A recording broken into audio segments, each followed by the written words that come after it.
just as I begin, I'd like to begin with an acknowledgement. I acknowledge and celebrate the traditional custodians of the lands that I live and work on, and pay my respects to the elders of the Ngunnawal and Ngambri peoples, past and present. Even before the First World War came to an end, Australian returned soldiers began to organise themselves, forming organisations that could represent their interests and help in their quest to find a role for the returned soldier in Australian public life. The Returned Sailors and Soldiers Imperial League of Australia was formed in 1916, and after the war would become the dominant organisation representing the returned soldier.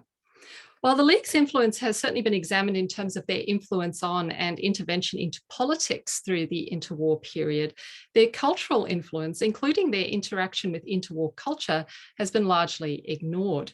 In particular, little attention has been paid to one of their key activities, the production and publication of magazines for the returned soldier. So there I'm just showing you a few front covers. On the left, the Queensland Digger, in the middle, the Duck Board. So each of the state branches produced magazines. Victoria produced one, as did the Melbourne branch. So the Duck Board is the Victorian branch's publication. And Reveille, which some of you might be familiar with, is the New South Wales magazine. And I think that's still being published today. This paper represents a preliminary foray into these magazines and the consideration of the kind of cultural work that they did. I argue that these magazines should be seen as more than just informational publications that were just like newsletters that were providing information to returned soldiers. They helped to shape an imagined community for returned soldiers and also helped to shape an identity for returned soldiers. These magazines can also be seen to function within a broader context than just the world of the returned soldier. They might also be thought about as forming part of a broader reworking of Australian culture through the interwar period, particularly playing a part in that very rich magazine and periodical culture that was very much a mark of interwar Australian life. They also helped to play, they also played a role in constructing the returned soldier for interwar Australia. So for the broader public, they helped to convey an image of the returned soldier and to shape public understandings of these men and what their place would be within Australian society and culture. And you can just get a sense there of some of the publications that were produced through this interwar period. There was also a Tasmanian Magazine, which didn't last very long, and I haven't had an opportunity to look at all of these yet. I've done quite a bit of work on the Queensland Digger. I've just started doing some work on the Listening Post, which is the WA magazine. I've looked at some of the early editions of the Soldier and the RSA magazine and the Diggers Gazette, and I haven't yet tackled the Victorian magazines. So I just want to start off by looking at the production of these magazines. So some of the questions I'm concerned with here include: how were these magazines produced? Who were some of the key contributors to these magazines? How were they edited? And was there much interaction from readers? It's worth noting here that during the war, soldiers produced a wide range of trench magazines and newspapers. These magazines range from handwritten one-page newsletters, like the one on the left there, Dinkum Oil, to multi-page magazines produced on proper printing presses, such as Aussie Magazine, which was revived and continued on through the interwar period. And these wartime trench publications have been well studied by scholars such as Graham Seal, David Kent, and Stéphane Audouin-Rousseau, who has studied the French publications. And there's also studies of German magazines and so forth. These scholars have noted how these kinds of publications were important for sustaining morale, inspiring a sense of identity and community for soldiers, and entertaining soldiers in difficult circumstances. They acted as a collective voice for soldiers. They also functioned as an important record of their experiences, a guarantee against oblivion, as Audouin-Rousseau terms it. Importantly, they also functioned outside of the official circuits of information. So they were by soldiers and for soldiers. They also created particular expectations on the part of their readers. Soldier readers came to them for entertainment, to a lesser extent for information, but certainly for a validation of the soldiers' experiences and identity. Now, post-war RSL magazines were arguably much less a product of soldiers. They were certainly much more professionally produced. They were arguably much more top-down in nature than the trench publications were. But nevertheless, they extended the idea and many of the functions of the soldier periodical. And you can see there with the listening posts masthead, they say they're written, printed and published by returned soldiers for returned soldiers. And that was very much how they tried to frame what they did. You can see at the bottom, I've just kind of cut there the line about where it was printed. So it was also printed by a firm that was run by and employed returned soldiers. So that was very much part of how they framed the nature of the publication. And you can see here with the Queensland Digger also the goal of wanting to include the writings of diggers, so returned soldiers as authors. So it says diggers are asked to submit stories and articles for which payment will be made if accepted. And certainly through the early years of the publication of these different magazines, there's a real effort to try and include the ordinary soldier's voice, not just diggers who might also happen to be journalists or writers or aspiring to be writers, but simply to include little stories, little anecdotes, etc., by what you might, amateur writers, I guess. That kind of drops off because they don't get as many contributions as they would like, but that was certainly part of how they framed what they did. Of course, these publications, I don't think I've got a PowerPoint just here, a slide just here, but I'll show you a little bit later on, is the importance of advertising. And that's a big difference, obviously, from the trench publications, which had mock advertising, where they would have sort of satirical advertisements. But in these magazines, of course, they had to have genuine advertisements because, of course, it was really important in terms of the financial sustainability of these magazines. There was a lot of argument and complaining about how much these were costing to produce. The RSL branches often didn't want to have to subsidize them, so they had to kind of be financially self-sustaining, and so that was a bit of an ongoing issue. So advertising was really important to this, and advertising itself plays a really important role, I think, in these magazines in terms of helping to shape the returned soldier. I'll show you a few of those ads a little bit later, but also in terms of kind of inculcating this kind of consumerist culture in the sort of interwar period. So I'll just very briefly talk about some aspects of the content. I can't really cover everything because there's a lot of different material in these magazines worth talking about.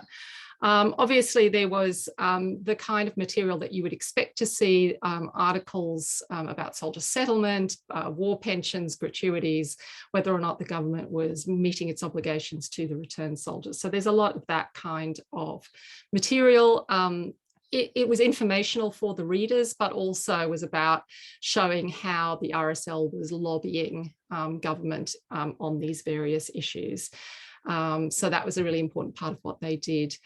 Politics featured as well. Most Australians would be familiar with the fact that through the interwar period, the RSL was a very conservative political, very conservative organisation that intervened in politics in various ways, very anti-Bolshevik, anti-Soviet, anti-immigrant, so very pro-white Australia, and you can get a sense of it there. But it varied quite a bit, actually. It's been quite interesting to see the variety in terms of how engaged with politics the different branches were. Interestingly, the Queensland Digger, which I've spent quite a lot of time on, actually is not particularly interested in intervening in politics other than later in the 1930s when it talks quite a bit about rearmament and the importance of being able to defend Australia from the enemy. But through this period, they don't really talk that much about white Australia. So that's quite interesting. And other issues, that were taxing in the 1920s, like the unification of railway gauges and the nationalisation of roads and those kinds of issues that they felt the League could take a stand on. Important in terms of creating community, both a sort of imagined community through the magazines themselves, of course, where they were talking about what was happening to returned soldiers around the country, but also kind of facilitating community at a much more local level. For example, there's the when and where to meet your digger pals, where the various sub-branch meetings were going to take place, and then, of course, reporting on those sub-branch meetings, which was really important to local returned soldiers. They were very keen, the local sub-branches were very keen to make sure that their meetings were well represented within the pages of these magazines. So they really wanted to make sure that whatever they were doing was included there. They also, of course, included information about what was happening in other branches around the country. So there's this kind of local stuff that's going on, but they're also interested in what's happening in local branches, but also talking about international veterans organizations. So there's definitely a kind of transnational veteran culture that's also being developed through the pages of these magazines. They report on what's happening in South Africa or Canada or the UK, even the US through this period, and report on that, sometimes even include articles and material from those magazines. Memory work is another important part of what they do. The promotion of Anzac Day and the sacralization of Gallipoli is a very strong theme through right from the 1920s. You see this happening through the push for making sure Anzac Day becomes a public holiday. And so their role in public remembrance, I think, is another one, as another theme that's worth exploring in terms of thinking about the kind of cultural work that these magazines did. They were very keen to push Anzac Day with the general public. So their Anzac Day number, so their April edition would be made much more, they print more copies and they would make them available for people to purchase. They promoted it through local newspapers and so on to get people to buy it. And they always made sure that it was had special features and so on to make it attractive to a broader audience. The war itself, of course, got reshaped through the pages of these magazines. There were the kind of serious, talk about what the Light Horse were doing in the Middle East, for example. There was a long history, and that was published in parts through the pages of these magazines. Then there were the kind of humorous digger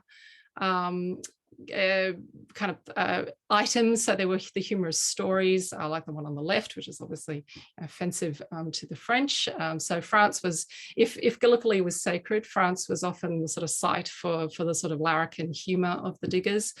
And then, of course, cartoons as well. And you can see there that was a cartoon that came from Smith's Weekly, and there was a lot of that kind of borrowing of material. So that's something that I need to do more work on, is to actually look at how much of their material was actually original to these magazines and how much was being borrowed from other publications. But Smith's Weekly obviously also pitching itself to a kind of digger audience or returned soldier audience, so kind of interested in that. But I think what it was helping to do was to kind of create a narrative and a story about the war and a way of relating to the war for these returned soldiers who, despite their own personal experience of that was a very particular experience, but trying to place it within this broader framework of what the war was and what it meant. So this was some of the work that the magazines were doing. Now, aside from that, there was also a lot of material that kind of spoke to a broader sort of cultural interests of the interwar period. There were a lot of, travel articles, as there would have been in the more mainstream publications of the interwar period. So Clem Lack, who was a Queensland journalist, wrote for the Queensland Digger on various aspects of travel. Someone else who was traveling to China wrote about a digger, wrote a series of articles called A Digger in the Celestial Land. So that was part of what they did. There was material about talkies, despite the fact that the RSL, in fact, were very anti American movies and, thought that they were part of the corruption of youth. The Queensland Digger was very keen on including these articles about Hollywood and, is Greta Garbo going to marry a millionaire, and so forth, which I think is really interesting. There was also, do I have that? Yeah, there was also material aimed at wives and children.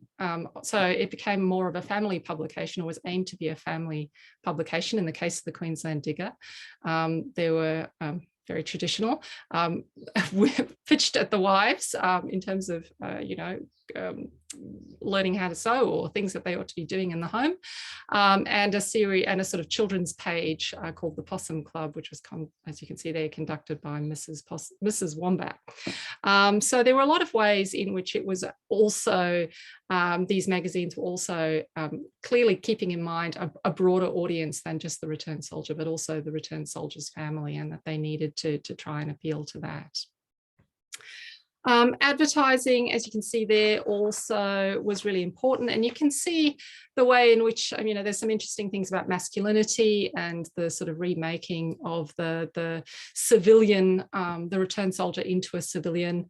4X beer ad, which if you're familiar with sort of 4X ads of more recent times, this is a much more sophisticated kind of image of the 4X drinker than you would get today, but you've got the men there in their fine tuxedos, and over here the you know, very good tailored suit for the returned soldier. So helping to kind of shape an image of the returned soldier.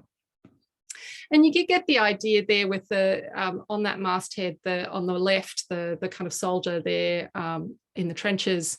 But when he comes back, he's the well-adjusted family man sitting there looking quite affluent, quite successful. And that was kind of the ideal that was being presented through the pages of these magazines. So circulation and reception. At this stage, I really only have pretty limited information as to exactly how many copies were produced or how they were received at the time.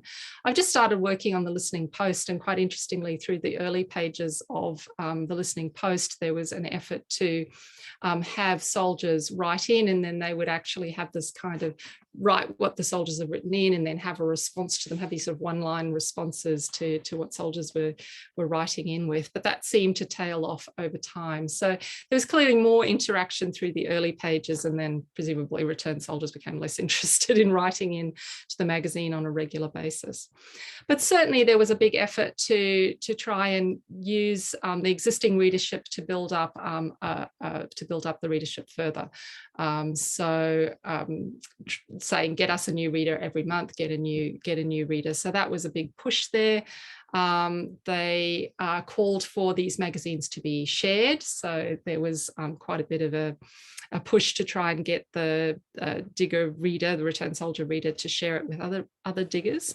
So even though some soldiers might not have, returned soldiers might not have joined the League, and through the interwar period, it's about 1/3 of the returned soldiers who actually are paying members of the RSL, and indeed some, you know, actively didn't want to have anything to do with it. But it's not really a guide. Membership's not necessarily a guide to readership, because there could have been more or less returned soldiers actually reading these magazines. Yeah, items from these magazines might find their way into local newspapers. So I have, thanks to the wonderful Trove database, been able to track some of these items from these magazines turning up in local newspapers. And Trove has also been quite useful for finding out a bit more about the circulation of, in the case of the Queensland Digger, which is the one I've done the most work on. Branches and sub-branches often would have copies of the magazine there. Even if you weren't a subscriber, you could go there and you could purchase a copy directly from the RSL branch office. They also had sort of social rooms, soldiers' rooms, they called them, where you could go and you could actually read it on site if you didn't want to purchase it. And of course, you could also be a subscriber, and you didn't have to be a member of the RSL in order to be a subscriber. And you might have noticed earlier I showed that for the sort of political front cover, Australia to Save Civilization. But this was a really interesting initiative whereby they published The Soldier, which was a New South Wales RSL magazine, with the Australian Home and the Property Owner Weekly. And that seemed to be an initiative that was in place. The National Library only holds a fairly short run of the Australian Home, and I don't know if that was only published for a short period of time. I have to still find out exactly how long this went for. But what it did was once a month it would publish the copy of The Soldier with the Australian home and property owner. And it's quite an interesting initiative. I mean, you can understand they're kind of pitching property ownership to the returned soldier, so that makes sense. But then there are also in the pages of the Australian home element of the magazine, all these kind of local Sydney gossip column type articles. So there's kind of this incongruous, suddenly you've got the RSL magazine in the middle of that. So perhaps it wasn't particularly successful, but it clearly was an initiative to try and get a slightly broader readership for that particular League magazine. So there's some really interesting things, I think, to all of this. It's still quite early days in this particular project, one of several I've got going at the moment, and I haven't been able to get back into the library, of course, to look at everything. Some of these magazines are digitized, which is great, and that's helped me make some progress on it. But in terms of the sort of back end publications, you know, how it was published and so forth, I'm still working on that. But I think that's probably all I need to say on this, and I welcome your questions when we get to the Q&A. Thank you.